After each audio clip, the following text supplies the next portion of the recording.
नमः शिवाय, जय भोलेनाथ। आप सभी लोगों का व्रत त्योहार एस्ट्रोलॉजी में मैं स्वागत करती हूँ। कैसे हैं आप सभी लोग? स्वस्थ रहिए, मस्त रहिए। इस वीडियो में मैं बात करूँगी हल षष्ठी व्रत के बारे में, हर छठ व्रत के बारे में, ललही छठ के बारे में। इस बार बहुत ही कन्फ्यूज़न बना हुआ है कि हल षष्ठी का व्रत कब रखा जाएगा। बहुत से यूट्यूब में मैंने देखा है, मैं इतने दिनों से देख रही हूँ, 75% यूट्यूबर्स ने बताया 24 तारीख को हल षष्ठी का व्रत रखने के लिए, जो कि पूरी तरह से गलत है। अब गलत क्यों है ये मैं बाद में समझाऊंगी। उसके पहले मैं बात करती हूँ, अगर जो ये वीडियो आपको पसंद आया तो चैनल को बिल्कुल अवश्य ही सब्सक्राइब करिएगा और नोटिफिकेशन के लिए बेल आइकन भी प्रेस कर दीजिएगा। तो मैं बात कर रही थी कि बहुत से यूट्यूबर्स बता रहे हैं कि 24 तारीख को दिन शनिवार को एक बहुत बड़ा चैनल है जिसके मिलियंस में सब्सक्राइबर हैं, वो भी बोल रहे हैं 24 तारीख को शनिवार को हल षष्ठी का व्रत रखें, जो कि पूर्ण तरीके से गलत है। अब गलत कैसे है तो मैं आपको भी बताऊंगी कैसे गलत है। ये जो लोग बता रहे हैं किस पंचांग से देखकर बता रहे हैं। मैं यूपी की रहने वाली हूँ, तो हम लोग काशी विश्वनाथ से जो पंचांग जो प्रकाशित होता है हम लोग उसी के हिसाब से चलते हैं। और जैसे कि कोई पूर्वांचल का रहने वाला है तो वहाँ का अपना पंचांग उठाकर देख लिया, कुछ भी बोले जा रहे हैं। किस आधार पर कह रहे हैं मुझे नहीं समझ में आता है, किस आधार पर ये शनिवार को बता रहे हैं। लेकिन व्रत 25 अगस्त दिन रविवार को रखा जाएगा। और क्यों रखा जाएगा चलिए मैं अब आपको समझाती हूँ। देखिए, शनिवार को दोपहर में 12:40 पर षष्ठी तिथि शुरू हो रही है और रविवार को उदया तिथि भी ले रही है ये षष्ठी तिथि, और 10:24 तक षष्ठी तिथि रहेगी। उसके बाद सप्तमी तिथि लग जाएगी। अब ये जो हमारा त्यौहार होता है हर छठ का, ये मध्याह्न व्यापिनी पर्व है।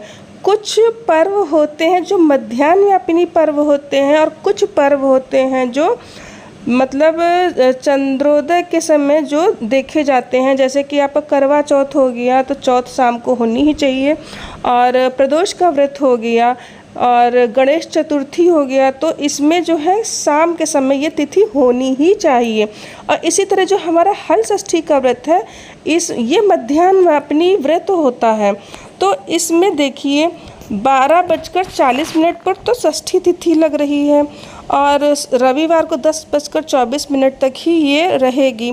और हमको षष्ठी का व्रत तब रहना चाहिए जब सप्तमी तिथि से युक्त जो षष्ठी होती है उस पर हमें व्रत रहना चाहिए। सूर्योदय हो रहा 25 तारीख को 5:39 पर, सूर्यास्त हो रहा 6:21 पर, और टोटल अगर जो हम बात करें तो 12 घंटे 40 मिनट का हमको जो है पूरा समय मिल रहा है। ठीक है, और एक पहर 3 घंटे का होता है। तो मोटा मोटा भी अगर जो हम मान लें मध्याह्न का जो समय, जो दोपहर का समय है वो 2 पहर का होता है। मतलब 2 पहर का मतलब क्या, कैसे मैं समझाऊँ, टू मतलब 2 कर लीजिए, 2 पहर जो जिसमें 2 इंक्लूड हो जाए वो 2 पहर। ठीक है, तो अब जैसे 8:49 पर मध्याह्न इसका शुरू हो रहा है 3 घंटे के हिसाब से अगर जो हम ले, तो 8:49 से मतलब दोपहर शुरू हो रहा। तो इस हिसाब से हमारा जो पूजा करने का जो शुभ समय निकल रहा है वो 8:49 से लेकर 10:27 तक लग रहा है, क्योंकि ये दोनों पहर इसमें आ रहे हैं। तो हम 10:24 तक पूजा कर सकते, बहुत ही शुभ समय ये रहने वाला है। 8:49 से 10:24 तक हम पूजा कर सकते हैं। तो अब देखिए जो काफ़ी जो दूसरे चैनल वाले हैं उन्होंने बता दिया कि शनिवार को व्रत रखे। किसी को गलत जानकारी देना भी सही नहीं होता। अब ये लोग एक साल पहले के, बहुत से चैनल वालों ने एक साल पहले वीडियो शूट कर डाल दिया कि हल षष्ठी का व्रत कहीं से भी जैसे गूगल से उठाकर तिथि देख ली और बस इन्होंने बनाकर वीडियो डाल दिया। तो ये गलत है, ऐसा नहीं करना चाहिए। व्रत 25 तारीख को दिन रविवार को ही रखना चाहिए।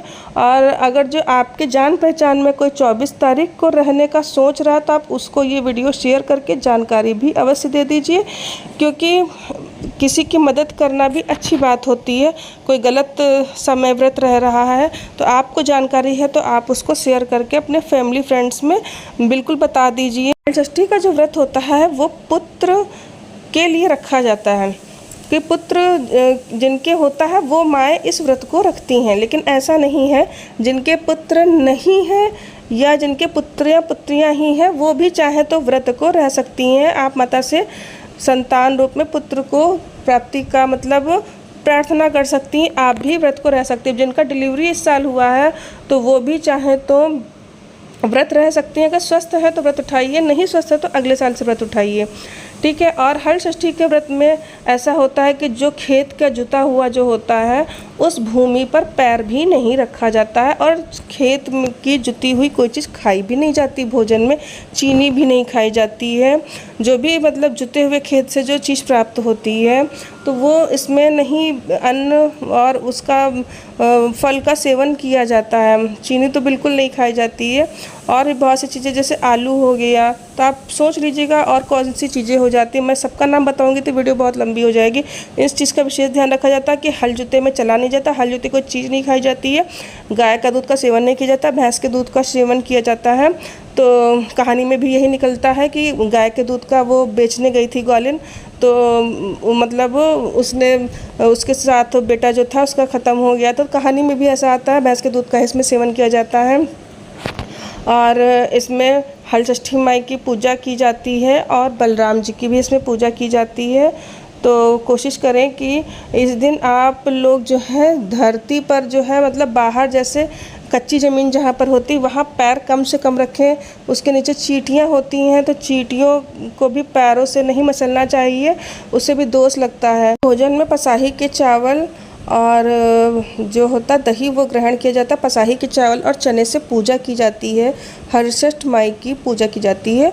और फ्रेंड्स, आप लोग स्वस्थ रहिए, मस्त रहिए, आपके बच्चे दीर्घायु हों, सभी के बच्चे स्वस्थ रहें, मस्त रहें। जय भोले।